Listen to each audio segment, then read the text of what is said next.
ಎಲ್ರಿಗೂ ನಮಸ್ಕಾರ. ಇವತ್ತು ಬಿಡಿ ಕಾರ್ಮಿಕರ ಹಾಗೂ ಚಲನಚಿತ್ರ ಸುಣ್ಣದ ಕಲ್ಲು ಅಂದರೆ ನಾನ್ ಕೋಲ್ ಮೈನ್ ವರ್ಕರ್ಸ್ ಏನಿದ್ದಾರೆ ಅವರ ಮಕ್ಕಳಿಗೆ ಇರುವಂಥ ಒಂದು ಸ್ಕಾಲರ್ಶಿಪ್, ದಕ್ಷಿಣ ಕನ್ನಡ ಭಾಗದಲ್ಲಿ ಬಿಡಿ ಸ್ಕಾಲರ್ಶಿಪ್ ಅಂತಲೇ ಹೆಸರುವಾಸಿಯಾಗಿರುವಂಥ ಒಂದು ಯೋಜನೆ. ಇದು ಕಾರ್ಮಿಕ ಮತ್ತು ಕಲ್ಯಾಣ ಇಲಾಖೆ ಭಾರತ ಸರ್ಕಾರದಿಂದ ನಡೆಸಿಕೊಡುವಂಥ ಯೋಜನೆ. ಈ ಯೋಜನೆಯಲ್ಲಿ ಶಿಕ್ಷಕರು ಹೇಗೆ ಮಕ್ಕಳ ಸ್ಕಾಲರ್ಶಿಪ್ ಅರ್ಜಿಯನ್ನು ವೆರಿಫೈ ಮಾಡಬೇಕು ಅಂತ ತಿಳಿದುಕೊಳ್ತಾ ಹೋಗೋಣ.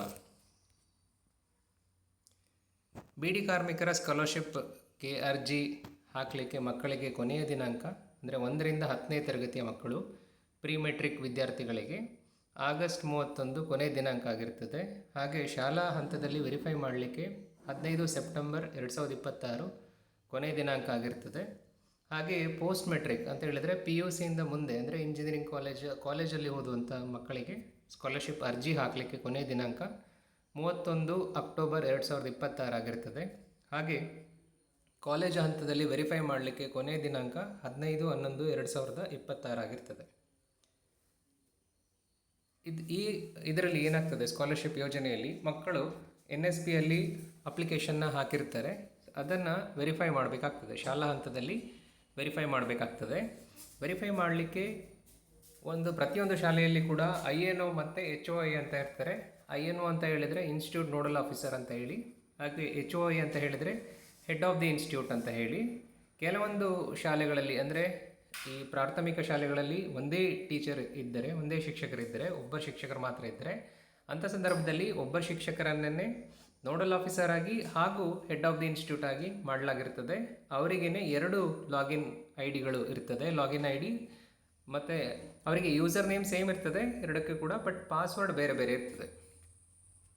ಲಾಗಿನ್ ಆಗಲಿಕ್ಕೆ ಏನು ಮಾಡಬೇಕು ಅಂತ ಹೇಳಿದರೆ, ಶಿಕ್ಷಕರು NSP ಅಂತ ಗೂಗಲ್ನಲ್ಲಿ ಸರ್ಚ್ ಮಾಡಿದರೆ ಮೊದಲನೇ ಒಂದು ಪುಟ ಏನು ಓಪನ್ ಆಗ್ತದೆ, ಅದು ನ್ಯಾಷನಲ್ ಸ್ಕಾಲರ್ಶಿಪ್ ಪೋರ್ಟಲ್ ಅಂತ ಹೇಳಿ, ಅದರ ಮೇಲೆ ಕ್ಲಿಕ್ ಮಾಡಬೇಕಾಗ್ತದೆ.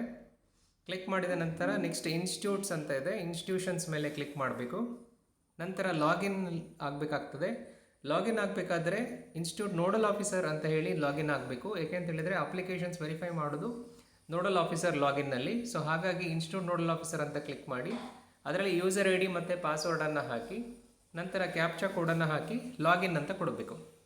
ಹಾಗೆ ಲಾಗಿನ್ ಅಂತ ಕೊಟ್ಟ ನಂತರ ಅದು ವೆರಿಫಿಕೇಷನ್ ಮಾಡಲಿಕ್ಕೆ ಸಾಧ್ಯ ಆಗ್ತದೆ. ಇನ್ ಕೇಸ್ ನಿಮಗೆ ಯೂಸರ್ ID ಪಾಸ್ವರ್ಡ್ ಗೊತ್ತಿಲ್ಲ ಅಂತ ಹೇಳಿದರೆ ಏನು ಮಾಡಬೇಕು?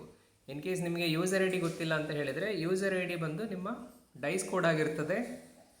ಹಾಗೂ ಪಾಸ್ವರ್ಡ್ ನಿಮಗೆ ಗೊತ್ತಿಲ್ಲ ಅಂತ ಹೇಳಿದರೆ ಫರ್ಗಾಟ್ ಪಾಸ್ವರ್ಡ್ ಅಂತ ಹೇಳಿ ಕ್ಲಿಕ್ ಮಾಡಿ, ಫರ್ಗಾಟ್ ಪಾಸ್ವರ್ಡ್ ಅಂತ ಕ್ಲಿಕ್ ಮಾಡಿದ ಮೇಲೆ ನಿಮ್ಮ ಯೂಸರ್ ಐಡಿಯನ್ನು ಹಾಕಿದರೆ ಮತ್ತು ನಿಮಗೆ ಯಾವುದಕ್ಕೆ ಪಾಸ್ವರ್ಡ್ ಬೇಕು ಅಂತ ಸೆಲೆಕ್ಟ್ ಮಾಡಬೇಕು. ಇನ್ಸ್ಟಿಟ್ಯೂಟ್ ನೋಡಲ್ ಆಫೀಸರಿಗ ಇಲ್ಲ ಹೆಡ್ ಆಫ್ ದಿ ಇನ್ಸ್ಟಿಟ್ಯೂಟಿಗ ಅಂತ ಸೆಲೆಕ್ಟ್ ಮಾಡಿ ಗೆಟ್ OTP ಅಂತ ಹೇಳಿ ಕೊಟ್ಟರೆ OTP ಬರ್ತದೆ. OTPಯನ್ನು ಹಾಕಿದರೆ ಹೊಸ ಪಾಸ್ವರ್ಡ್ ನಿಮ್ಮ ಮೊಬೈಲಿಗೆ ಬರ್ತದೆ.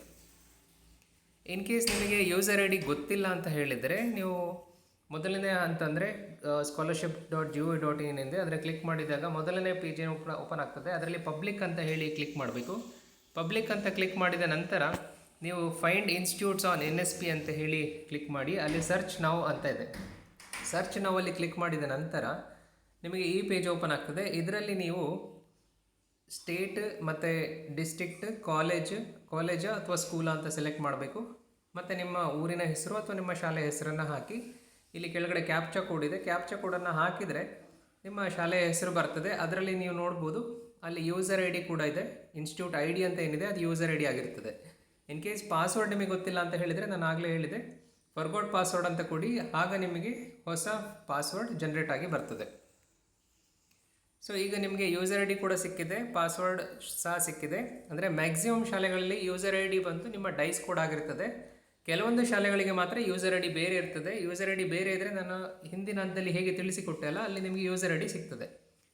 ಯೂಸರ್ ID ಪಾಸ್ವರ್ಡ್ ಹಾಕಿ ನೀವು ಲಾಗಿನ್ ಆದ ನಂತರ ಮೊದಲನೇ ಹಂತ ಬಂದು ಕ್ಲಿಕ್ ಮಾಡಿ, ಅಲ್ಲಿ ವೆರಿಫಿಕೇಷನ್ ಅಂತ ಇದೆ. ಮೇಲ್ಗಡೆ ನೀವು ಕಾಲಮ್ಸ್ ನೋಡ್ಬೋದು, ಮೈ ಪ್ರೊಫೈಲ್ ಅಂತ ಇದೆ, ಅಡ್ಮಿನಿಸ್ಟ್ರೇಷನ್ ಅಂತ ಇದೆ, ವೆರಿಫಿಕೇಷನ್ ಅಂತ ಇದೆ, ರಿಪೋರ್ಟ್ಸ್ ಅಂತ ಇದೆ. ಅದರಲ್ಲಿ ವೆರಿಫಿಕೇಷನ್ ಅನ್ನೋ ಟ್ಯಾಬ್ ಮೇಲೆ ಕ್ಲಿಕ್ ಮಾಡಿ ಇಲ್ಲಿ ಕೆಳಗಡೆ ನೋಡ್ಬೋದು ನಿಮ್ಮ ಶಾಲೆ ಹೆಸರು ಇರ್ತದೆ. ನಾನು ಬ್ಲ್ಯಾಂಕ್ ಮಾಡಿದ್ದೇನೆ, ಅಲ್ಲಿ ಶಾಲೆ ಹೆಸರಿದೆ. ಕೆಳಗಡೆ ನೀವು ಬಯೋಥೆಂಟಿಕೇಷನ್ ಸ್ಟೇಟಸ್ ನೋಡ್ಬೋದು, INO, HOI ಮತ್ತು INO ಅಪ್ರೂವ್ಡ್ ಫಾರ್ ವೆರಿಫಿಕೇಷನ್. ಅದು ಎಲ್ಲದು ಏನಿದೆ ಎಲ್ಲದು ಡನ್ ಅಂತ ಇರಬೇಕು.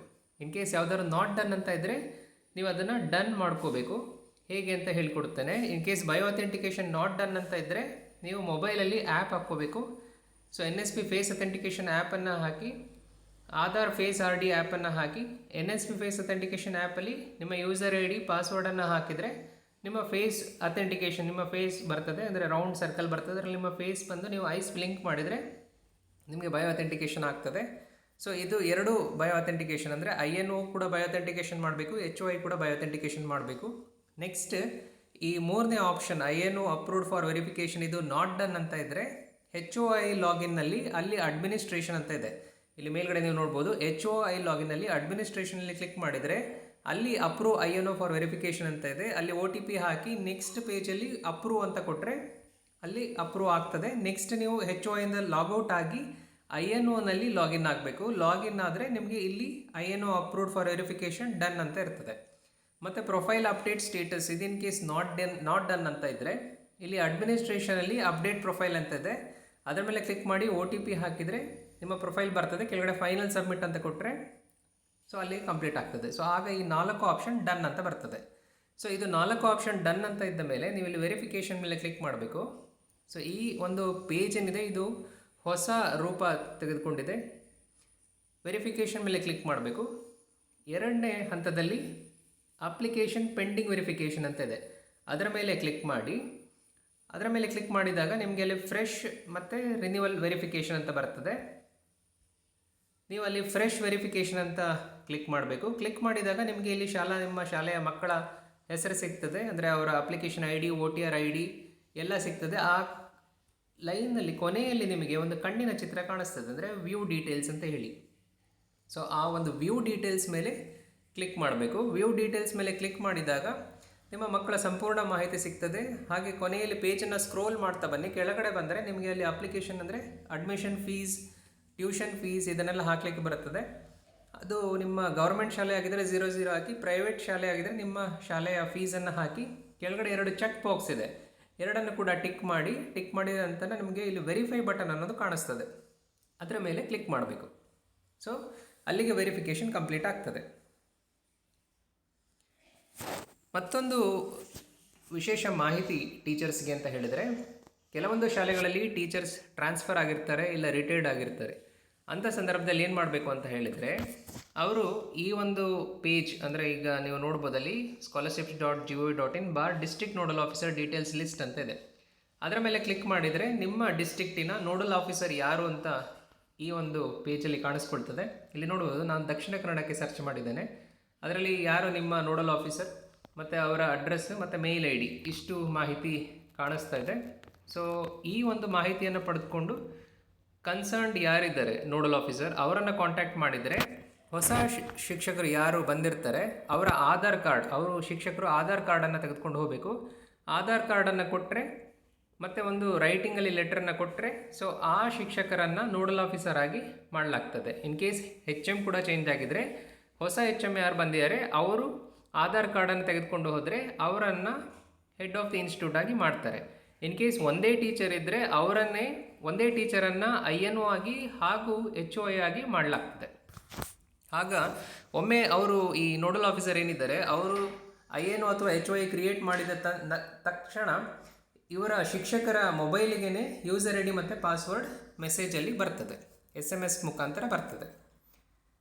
ಮತ್ತೊಂದು ಹೊಸ ಮಾಹಿತಿ 2026ರ ಸ್ಕಾಲರ್ಶಿಪ್ಪಿನ ಹೊಸ ಮಾಹಿತಿ ಅಂತ ಹೇಳಿದರೆ, ಒಬ್ಬ ಸ್ಟೂಡೆಂಟಿಗೆ 2 ಸ್ಕಾಲರ್ಶಿಪ್ ಸಿಗ್ತದೆ. ಅಂದರೆ ಒಂದು ವೆಲ್ಫೇರ್ ಬೇಸ್ಡ್ ಸ್ಕಾಲರ್ಶಿಪ್, ಈಗ ನಮ್ಮದು ಸ್ಕಾಲರ್ಶಿಪ್ ಏನಿದೆ BD ಕಾರ್ಮಿಕರ ಪ್ರೋತ್ಸಾಹಧನ ಏನಿದೆ ಇದು ವೆಲ್ಫೇರ್ ಸ್ಕಾಲರ್ಶಿಪ್ ಆಗಿರ್ತದೆ, ಇದನ್ನು ಪಡಿಬೋದು. ಇದರ ಜೊತೆಯಲ್ಲಿ ಇನ್ನೊಂದು ಸ್ಕಾಲರ್ಶಿಪ್ ಅಂತ ಹೇಳಿದರೆ ಮೆರಿಟ್ ಸ್ಕಾಲರ್ಶಿಪ್, ಅಂದರೆ ಕೆಲವೊಂದು ಮೆರಿಟ್ ಸ್ಕಾಲರ್ಶಿಪ್ ಇರ್ತದೆ.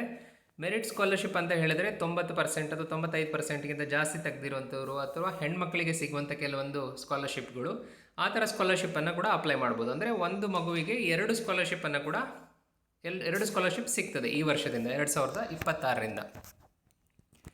ಮತ್ತೊಂದು ಒಳ್ಳೆಯ ಮಾಹಿತಿ ಅಂತ ಹೇಳಿದರೆ, ಇಲ್ಲಿ ಏನಾಗ್ತದೆ, ಭಾಳಷ್ಟು ಮಕ್ಕಳು ಸ್ಕಾಲರ್ಶಿಪ್ಪಿಗೆ ಅರ್ಜಿಯನ್ನು ಹಾಕ್ತಾರೆ, ವೆರಿಫಿಕೇಷನ್ ಕೂಡ ಶಿಕ್ಷಕರು ಮಾಡ್ತಾರೆ, ಹಾಗೆ ನಮ್ಮ ಮಿನಿಸ್ಟ್ರಿ ಲೆವೆಲಲ್ಲಿ ಕೂಡ ವೆರಿಫಿಕೇಷನ್ ಆಗ್ತದೆ. ಆದರೂ ಕೂಡ ಅವರ ಅಕೌಂಟಿಗೆ ಹಣ ಬರೋದಿಲ್ಲ. ಯಾಕೆ ಅಂತ ಹೇಳಿದರೆ ಬ್ಯಾಂಕ್ ಸೀಡಿಂಗ್ ಏನಿದೆ, ಆಧಾರ್ ಸೀಡಿಂಗ್ ಆಗಿರೋದಿಲ್ಲ. ಸೊ ಹಾಗಾಗಿ ಮಕ್ಕಳು ಅಂದರೆ ಪೋಷಕರು ಮಕ್ಕಳ ಹೆಸರಲ್ಲಿರುವಂಥ ಆಧಾರ್ ಕಾರ್ಡಿಗೆ ಒಂದು ಬ್ಯಾಂಕ್ ಅಕೌಂಟನ್ನು ಸೀಡ್ ಮಾಡಬೇಕಾಗ್ತದೆ. ಯಾವುದಾದ್ರೂ ಒಂದು ಬ್ಯಾಂಕ್ ಆಗ್ತದೆ, ಅಥವಾ 2-3 ಬ್ಯಾಂಕ್ ಇದ್ರೂ ಕೂಡ ತೊಂದರೆ ಇಲ್ಲ. ಒಟ್ಟಿನಲ್ಲಿ ಆ ಆಧಾರಿಗೆ ಒಂದು ಬ್ಯಾಂಕ್ ಅಕೌಂಟ್ ಸೀಡಿಂಗ್ ಆಗಿರಬೇಕು. ಯಾಕೆಂತ ಹೇಳಿದರೆ ಇದು ಆಧಾರ್ ಬೇಸ್ಡ್ ಸ್ಕಾಲರ್ಶಿಪ್ ಸ್ಕೀಮ್, ಅಂದರೆ DBT ಅಂತ ಹೇಳಿ, ಡೈರೆಕ್ಟ್ ಬೆನಿಫಿಷರಿ ಟ್ರಾನ್ಸ್ಫರ್ ಅಂತ ಹೇಳಿ. ಹಾಗಾಗಿ ಆಧಾರ್ ಏನಿದೆ, ಆಧಾರ್ಗೆ ಒಂದು ಬ್ಯಾಂಕ್ ಅಕೌಂಟ್ ಯಾವುದಾದ್ರೂ ಪರವಾಗಿಲ್ಲ, ನ್ಯಾಷನಲೈಸ್ಡ್ ಬ್ಯಾಂಕಿನ ಅಕೌಂಟ್ ಲಿಂಕ್ ಆಗಿರಬೇಕು. ಲಿಂಕ್ ಆಗಿದ್ದರೆ ಮಾತ್ರ ಹಣ ಅವರ ಖಾತೆಗೆ ವರ್ಗಾವಣೆಗೊಳ್ತದೆ, ಇಲ್ಲ ಅಂತ ಹೇಳಿದರೆ ಹಣ ವರ್ಗಾವಣೆಗೊಳ್ಳುವುದಿಲ್ಲ. ಹಾಗಾಗಿ ಬ್ಯಾಂಕ್ ಸೀಡಿಂಗ್ ತುಂಬ ಇಂಪಾರ್ಟೆಂಟ್. ಹಾಗಾಗಿ ಪೋಷಕರು ಬ್ಯಾಂಕಿಗೆ ಹೋಗಿ ಮಕ್ಕಳ ಆಧಾರ್ ಕಾರ್ಡನ್ನು ಕೊಟ್ಟು ಲಿಂಕ್ ಮಾಡಬೇಕಾಗ್ತದೆ. ಏಕೆಂತ ಹೇಳಿದರೆ ಅವರು ಅರ್ಜಿಯನ್ನು ಹಾಕಬೇಕಾದ್ರೆ ಆಧಾರ್ ಕಾರ್ಡನ್ನು ಮಾತ್ರ ಹಾಕಿರ್ತಾರೆ, ಬ್ಯಾಂಕ್ ಅಕೌಂಟ್ ನಂಬರ್ ಆಗಲಿ ಅಥವಾ IFSC ಕೋಡ್ ಆಗಲಿ ಯಾವುದು ಕೂಡ ಹಾಕಿರೋದಿಲ್ಲ. ಹಾಗಾಗಿ ಆಧಾರ್ ಥ್ರೂ ಟ್ರಾನ್ಸ್ಫರ್ ಆಗ್ತದೆ. ಬಹಳ ಇಂಪಾರ್ಟೆಂಟ್ ಮಾಹಿತಿ.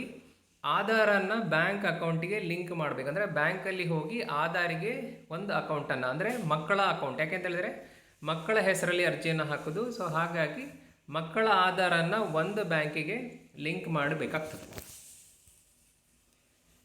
ಸೊ ಇದಿಷ್ಟು ಶಿಕ್ಷಕರಿಗೆ ಕೊಡುವಂಥ ಮಾಹಿತಿ ಆಗಿತ್ತು.